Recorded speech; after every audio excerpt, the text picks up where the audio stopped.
A millionaire CEO walked away from his newborn daughters until an accident left him alone in a hospital bed, and only they showed up. Ethan Thorne had always believed that control was everything. From the moment he built his first company at 24, he learned that the world rewarded the ruthless. He wore tailored suits, made decisions with precision, and eliminated anything that didn't serve his goals. Feelings were distractions. Family, complications. And so, on the day Isabella went into labor with their triplets, Ethan did not pace the hospital hallway or hold her hand to ease the pain. He stood outside the room, rigid and silent, unable to process what was happening. The sound of 3 newborns didn't fill him with awe, it filled him with panic. In the weeks leading up to the birth, he had grown increasingly distant, pulling away under the pressure of a future he hadn't wanted. He had once loved Isabella, or maybe he had just loved the version of her that existed before responsibility came knocking. Either way, the moment he saw her holding 3 tiny girls, her brown eyes wet with tears and her body trembling with exhaustion, he knew he couldn't do it. He couldn't be a father to 3. He couldn't be her partner. He couldn't give up the life he'd spent years building. He left the hospital the same day. There were no arguments, no grand scenes. He signed over parental rights, transferred a large sum of money to Isabella's account, and left without saying goodbye. His lawyers handled the rest. Over the years, he convinced himself he had done the right thing, that Isabella was better off without a half-man, that the money would cover what his presence couldn't, that the girls would never remember his face. He buried the past under mergers, stock options, and boardroom battles, rising higher and faster than any of his peers. In public, he was lauded as a genius. In private, he was alone. No one at the company knew he had children. Isabella's name never came up in interviews. Ethan kept no photos on his desk. He never talked about that chapter of his life, not even to the people closest to him. He built a fortress of routine, of precision, of cold, uninterrupted success. He convinced himself he had nothing to regret. But sometimes, when the city slept and the office lights flickered on empty floors, he'd catch his reflection in the window and wonder who he had become. He told himself that quietness was peace. He told himself that freedom was happiness. But an emptiness had grown inside him, too familiar to ignore, too deep to fill with any of the things he once thought mattered. And yet he didn't look back, not until fate forced him to. Not until the day everything stopped. The morning of the accident began like all others in Ethan's meticulously ordered life. He woke at 5, drank his black coffee in silence while he scanned market reports and answered emails before the sun had risen. His chauffeur was waiting downstairs at 6:30 on the dot, the car gleaming and warm inside, stocked with sparkling water and pristine documents in a leather binder. He had a board meeting at 9, followed by a lunch with investors and 2 media interviews scheduled for the afternoon. Every hour had been accounted for, every moment optimized. Ethan thrived on that structure. It kept the quietness manageable. It kept the thoughts away. But on that particular morning, a sense of unease lingered in the back of his mind. He couldn't explain it. His neck was tense, his thoughts were slower, and the sharp edge he normally relied on felt dull. He dismissed it as fatigue and got into the car anyway, already rehearsing the opening remarks for the meeting. The city traffic was the usual snarl of horns and impatience, but his chauffeur knew all the shortcuts. They were 20 minutes outside the city when it happened. The car took a detour off the main road, a scenic route Ethan had insisted on to avoid the morning jam. The road was quiet, lined with trees, and slick from the night's rain. At first, it was just a feeling, a sudden, unnatural slide of the tires, a lurch and balance too sharp to be a normal turn. Then, the brakes stopped responding. The chauffeur yelled, yanking the wheel, but the car didn't slow. It spun, fast and violent, the world outside blurring into streaks of green and gray. Ethan remembered the sound of metal bending. He remembered the violent shake, the shattering glass, the weightlessness before impact. And then everything went dark. When he woke, the world was white and sterile. The ceiling above him hummed with fluorescent light. There was a dull ache in his ribs, a sharper pain in his leg, and something heavy pressing against his chest. The air smelled of antiseptic and silence. A nurse leaned over him, startled when he moved. Her voice was calm, but rushed as she explained where he was, what had happened, and how lucky he was to have survived. It hadn't been an accident. The brakes had been tampered with. The police were investigating. Ethan heard the words, but they didn't register. All he could think about was the stillness, the way no one had come. Not a single voice he recognized. No friends, no colleagues, no family. He was alone, completely and painfully alone. For the first time in years, Ethan felt a fear that had nothing to do with markets or control. He had built a fortress so strong that not a single soul knew how to reach him when the walls came down. The silence that had once comforted him now felt like suffocation. And then the door opened. 3 small girls stood in the doorway, dressed in matching sweaters and holding hand-drawn cards. They looked at him with big, uncertain eyes. Light brown hair framed their faces, and their bright blue eyes, his eyes, locked onto him, as if they were searching for something familiar. Behind them, Isabella walked into the room. Ethan didn't speak. He couldn't. He could barely breathe. Isabella's voice was calm, steady, and stronger than he remembered. "They asked to come," she said, her eyes not accusatory, just tired. "They wanted to meet their father." And so, the life Ethan thought he had buried came back in 3 pairs of small footsteps, and everything he thought he knew about himself was suddenly and devastatingly uncertain. The reunion. Ethan didn't know how long he stared at them. The 3 little girls standing just inside the hospital room, as if they weren't sure whether to approach or run away. Their presence hit him harder than the accident itself. For years, he had only imagined them in fleeting, guilty glimpses, blurry and abstract.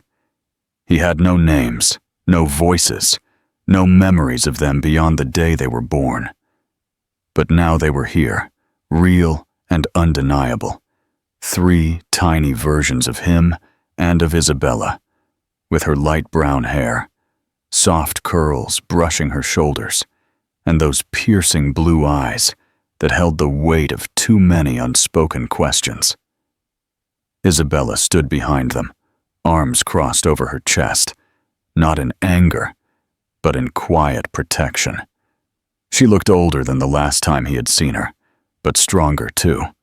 Her gaze was direct and unwavering, but she wasn't here to scold or beg. Ethan saw it immediately. This wasn't a confrontation. This was a reckoning. The girls shuffled forward slowly, almost in unison, and one of them, he didn't know which yet, held out a small folded piece of paper to him. He reached out a trembling hand and took it.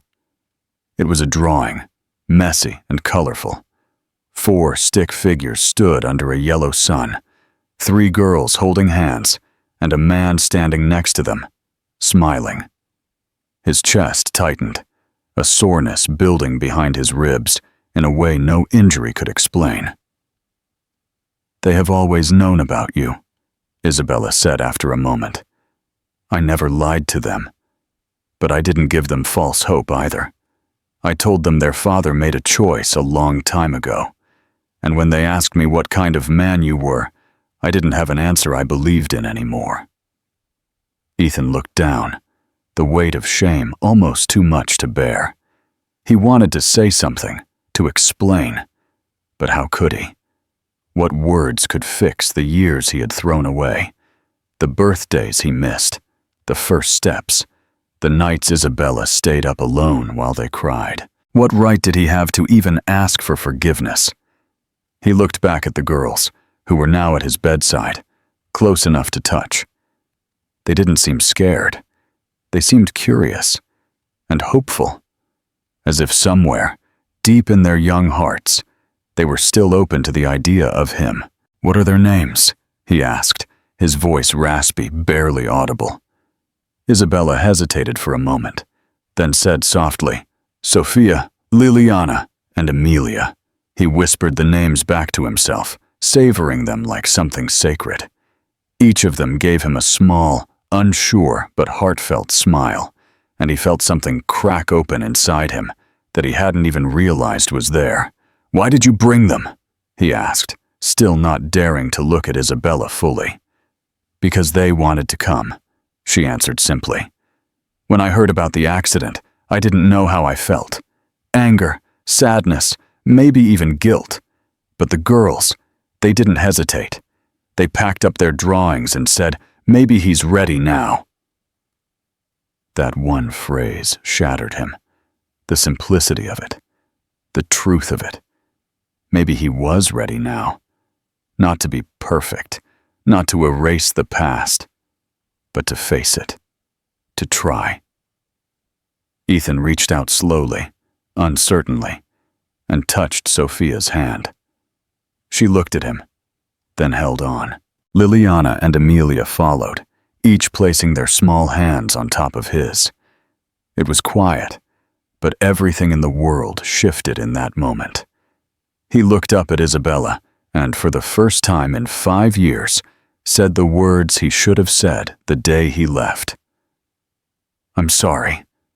Isabella didn't cry. She didn't soften immediately, but she nodded, just once. "You should be," she said, "but you're still their father. That hasn't changed." And with that, Ethan Thorne, once the most untouchable man in the room, realized that the smallest hands had found the cracks in his armor, and maybe, just maybe, they could teach him how to be human again. The new reality, the hospital stay, stretched longer than Ethan expected, and not just because of the broken ribs or the fracture in his leg. Time passed differently now.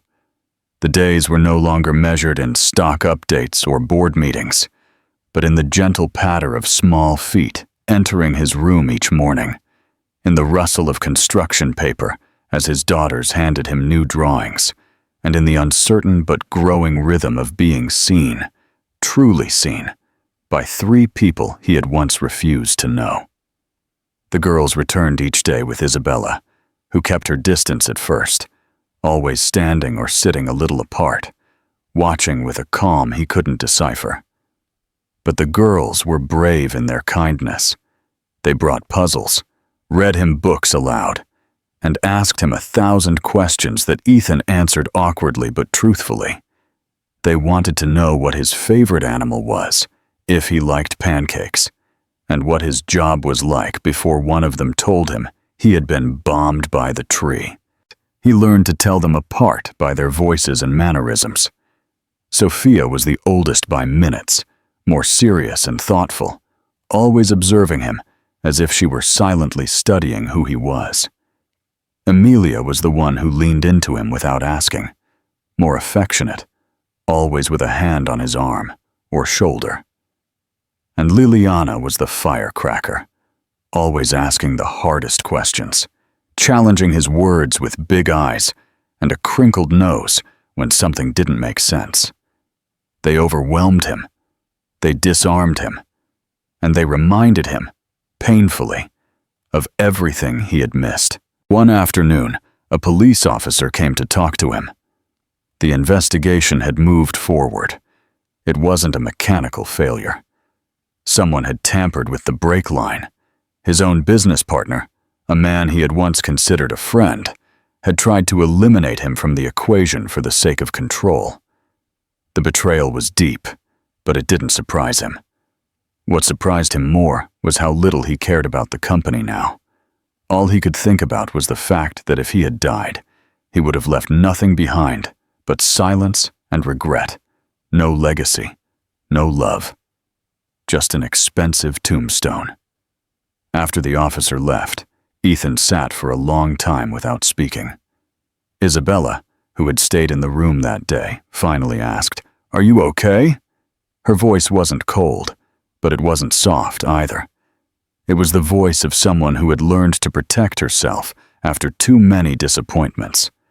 He looked at her, really looked at her, and saw the toll the last 5 years had taken. The lines around her eyes, the way her shoulders stayed tense, even when she was sitting. She was still beautiful, but it wasn't the same beauty he remembered. This was something stronger, earned, resilient. "I should have died," he said quietly, not as a plea for sympathy, but as a truth that had finally settled. Isabella didn't flinch. She just nodded. "But you didn't," she said. "So, what now?" He didn't have an answer yet, but he knew what he didn't want. He didn't want to leave that hospital and go back to an empty penthouse. He didn't want to live another day without hearing his daughters laugh or watching them argue over crayons. He didn't want to spend another second pretending that money could replace the sound of Sophia's careful questions, Amelia's humming, or Liliana's chaotic, unstoppable energy. That night, as he drifted off to sleep, Ethan dreamed of a house with worn-out wooden floors and voices yelling his name. Not in fear or pain, but in joy. And for the first time in years, he didn't wake up alone in the dark. He woke to sunlight, to a soft murmur outside his door, and to the sound of 3 little girls arguing about who would give him their card first. It was chaos. It was imperfect. It was more real than anything he had ever known. The long road home. Ethan was discharged from the hospital 2 days later, wheeled out into the fresh morning air with a stiffness in his joints and a nervous ache in his chest that had nothing to do with broken bones. The hospital had offered to arrange transport to his penthouse, but he had already refused. He hadn't seen it since the accident, and he didn't want to return to its glass walls and empty silence. Instead, he looked up as a small, silver sedan pulled into the patient pickup area, and through the window, he saw Isabella at the wheel. The girls were in the back seat, pressed against the windows, waving anxiously the moment they saw him. His chest tightened again. He couldn't believe they had come. As he carefully settled into the passenger seat, Isabella didn't speak at first. The girls chattered non-stop behind them, debating what movie he should watch with them later and whether he liked macaroni and cheese. Ethan smiled to himself and answered when he could, still overwhelmed by the fact that they were speaking to him as if he had always been there. Isabella finally broke the silence between them once they pulled out of the hospital parking lot. She glanced at him and asked, "Where are we taking you?" She said it without sarcasm, but with the kind of straightforwardness that left no room for fantasy. He hesitated, then said, "Wherever you'll let me go." The words surprised even him, but they came from a deeper place than he had expected. Isabella looked at him for a long moment before looking back at the road. "We have a spare room. It's small, but it's clean," she said. "If the girls want you to stay, you can stay. On our terms." He nodded without hesitation. "Your terms are fine by me." And that was it. There were no emotional declarations, no dramatic scenes, just a quiet agreement between two people trying to find common ground in a field of old mistakes. Isabella's house was modest but warm, filled with the signs of life. Drawings taped to the refrigerator, mismatched furniture, bookshelves overflowing with books and toys. It was the kind of home Ethan had never allowed himself to imagine. When he walked in, he felt clumsy and out of place, but the girls came running in ahead of him as if they had brought their favorite guest over for a sleepover. They showed him where he could put his things, gave him a pair of cartoon socks that they insisted he wear because real dads don't have cold feet, and debated who would get to sit next to him at dinner. He spent the first night in the guest room, which was barely big enough for the bed and a dresser, but it felt more honest than any hotel suite he had ever stayed in. He lay awake for a long time, listening to the creaks of the house, the hum of the old heater, and the muffled sound of giggling in the next room. It didn't feel like a second chance. It felt like a beginning he had never been brave enough to take before. The next morning, he woke to the smell of pancakes and the sound of Liliana arguing with Amelia about how many marshmallows were allowed in their hot chocolate. He made his way to the kitchen slowly, using the crutches he'd been given at discharge, and when he got there, the chaos stopped long enough for 3 little girls to smile and say, "Good morning, Daddy." Isabella handed him a mug of coffee without comment. He took it carefully, holding her gaze for a second longer than he intended. There was a flicker of something between them, not forgiveness, not yet, but recognition. A truce, a shared promise to keep trying. As they sat down to breakfast together for the first time, Ethan found himself smiling without effort. It wasn't polished. It wasn't perfect. But it was real.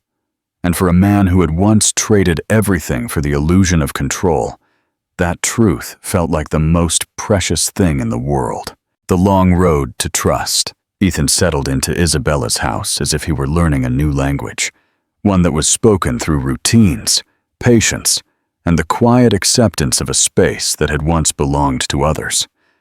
The first few days were awkward. He kept to himself when he wasn't with the girls, unsure of when to speak and when to step back. He offered to help with small things, unloading the dishwasher, folding laundry, doing his best not to disturb the delicate balance that already existed between the 4 of them. Isabella let him move through the house with caution, never cold, but always watchful. She was protective of her daughters, and rightfully so. Ethan had once walked away without a second thought, and that kind of abandonment left scars that weren't easily soothed by good intentions. But the girls never seemed to doubt him.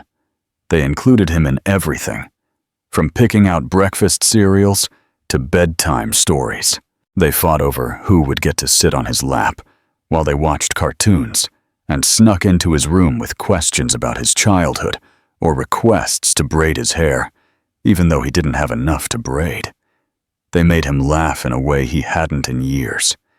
They filled the corners of his silence with stories and sticky hugs, and the kind of fierce, unfiltered love that children give when they still believe in magic. One afternoon, while Isabella was out running errands, Ethan found himself alone with the girls in the living room. Sophia sat quietly coloring in a corner. Amelia played with plastic animals on the rug, and Liliana sat cross-legged in front of him, staring with the same intense gaze she had used the first day they met. "Why did you leave Mommy?" she asked, not angry, just curious. The question hung in the air like a storm cloud. Ethan hesitated. He wanted to lie, to soften the truth, but something in her honesty demanded his own. "Because I was scared," he said after a moment. "I thought I couldn't be a good dad, and I thought that being alone was better than doing it wrong." Liliana didn't reply right away. She picked at a thread in the couch cushion, then said, "But you came back anyway." Ethan nodded, his throat tight. "Yes, I did." She gave him a small shrug. "Good. Now don't leave again." And just like that, the storm passed.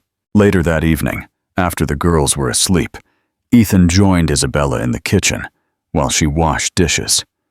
He dried them without being asked, the movement silent and companionable. When the last dish was put away, she leaned against the counter and looked at him, her expression softer than usual. "They love you," she said, "and I think they always will. but I need more than love for them. I need proof that you're not going to disappear when life gets hard again." He met her eyes and said, "I'm not going anywhere. I'm not looking for the exit anymore." Isabella didn't smile, but she nodded. That was enough for now. As the weeks passed, Ethan began to reclaim parts of himself he hadn't realized were missing. He started to enjoy slow mornings with cereal and cartoons. He began to look forward to reading books aloud at night, with 3 heads resting on his shoulders. He fixed the back fence, mended the squeaky cabinet door, and learned to braid 3 identical pigtails with shaky fingers and the girl's endless instructions. He started making pancakes on Sundays and learned to pack school lunches with handwritten notes. His leg was healing, but what changed more was the way he moved. He no longer walked with the weight of performance or pressure. He moved with presence, with the intention of staying. He asked about Isabella. He asked her how her day had been. He offered support when she looked tired. It wasn't perfect, and there were still moments of doubt. But slowly, the foundation between them began to shift from cautious to steady. One night, when Ethan was putting the girls to bed, they asked if he could stay with them until they fell asleep.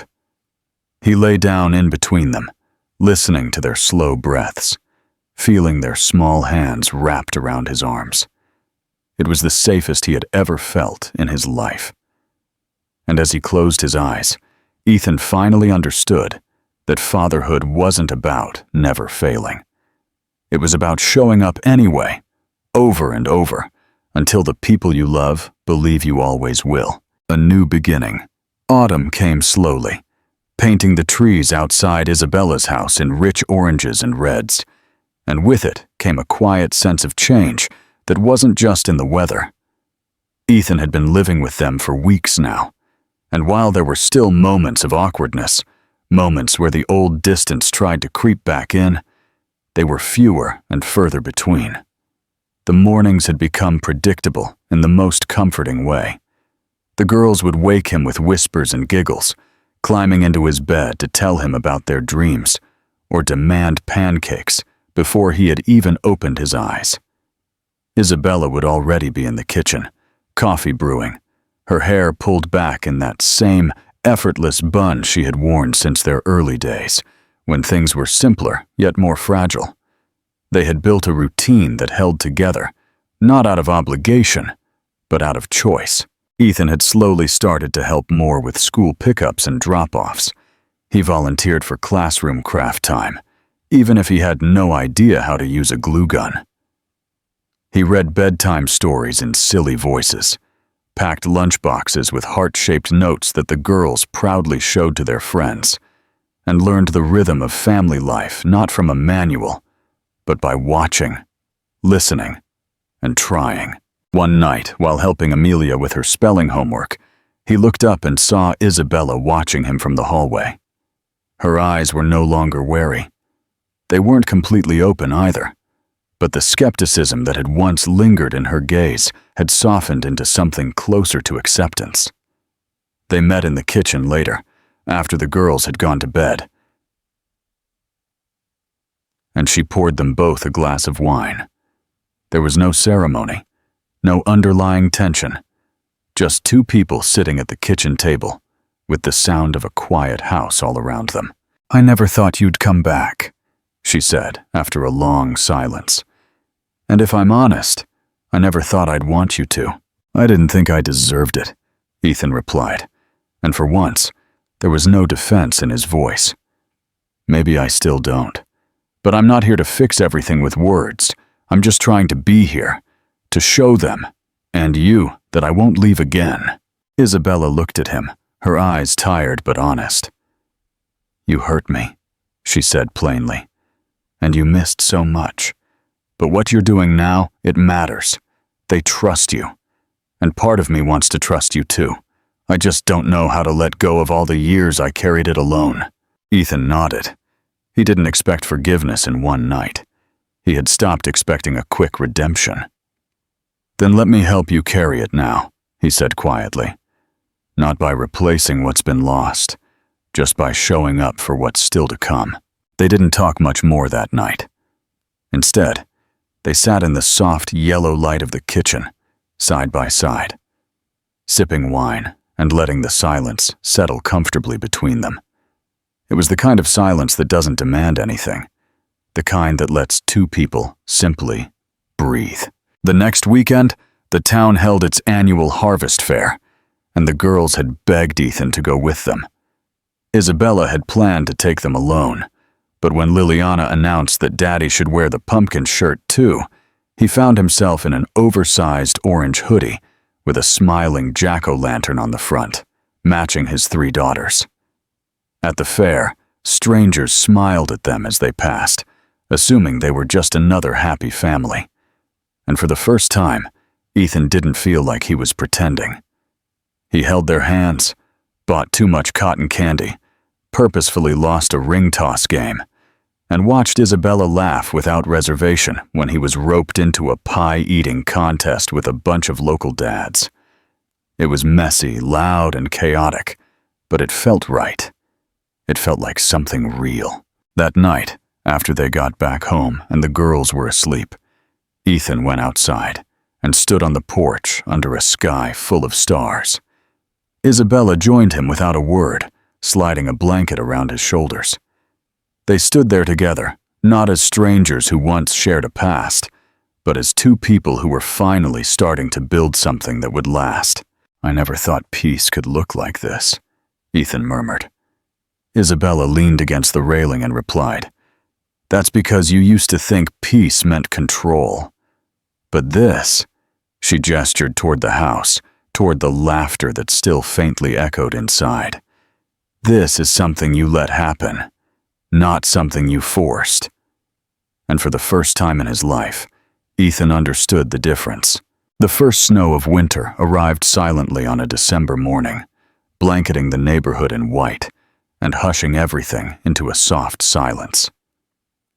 Ethan was the first one up, sitting at the kitchen table with a steaming mug of coffee between his hands, and the windows lightly fogged over from the warmth inside.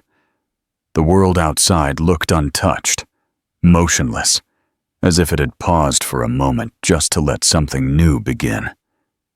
He had never cared much for winter before. He had never realized how peaceful the snow could make everything feel. But now, watching the flakes fall in silence, he felt something stir inside him, a quiet sense of gratitude that was no longer tied to what he had built, but to what he was learning to be a part of. That morning, the girls came bounding downstairs in matching pajamas, their excitement erupting into squeals the moment they saw the snow. Ethan helped them into their coats and boots, laughing as they stumbled over each other, trying to get outside. Isabella stood in the doorway, coffee in hand, wrapped in an old sweater, her eyes tired, but filled with a quiet joy as she watched her daughters run out into the snow-covered yard. Ethan turned to her and smiled, and she didn't look away. She smiled back, slow and real, the kind of smile that doesn't come easily unless it's earned. More importantly, that afternoon, they decorated the house for the holidays.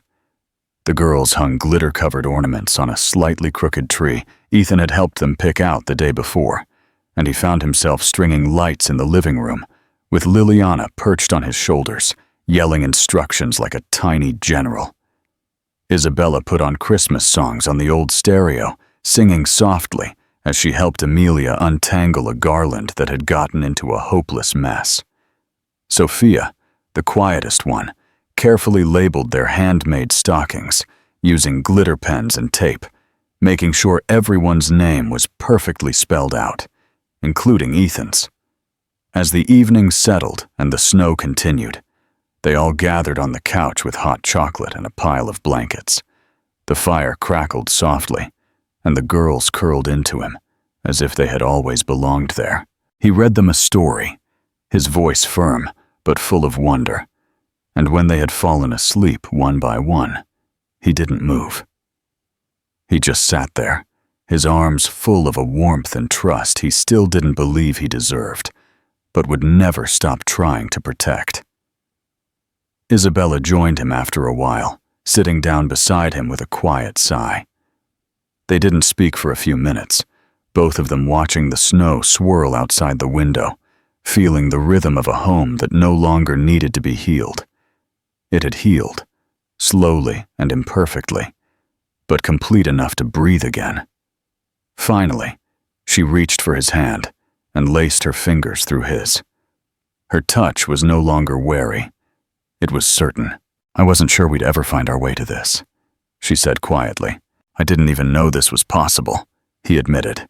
"You changed," she said, "and not because you had to, because you wanted to. I didn't want to lose them. Or you." "Not again."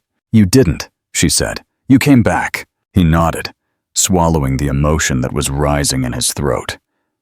"This, all of this, it's the only thing that's ever felt real." Outside, the wind howled softly through the trees, but inside the house, there was only peace. Ethan knew the road ahead wouldn't be free of mistakes or hard days, but he also knew he wouldn't leave again. He was no longer a man who ran from fear or buried himself in success to avoid love. He was a father, a partner, and for the first time in his life, he was home. In the flickering light of the fire, surrounded by sleeping children, and the quiet heartbeat of the woman who had never stopped being the center of everything he truly needed, Ethan Thorne finally understood what it meant to stay.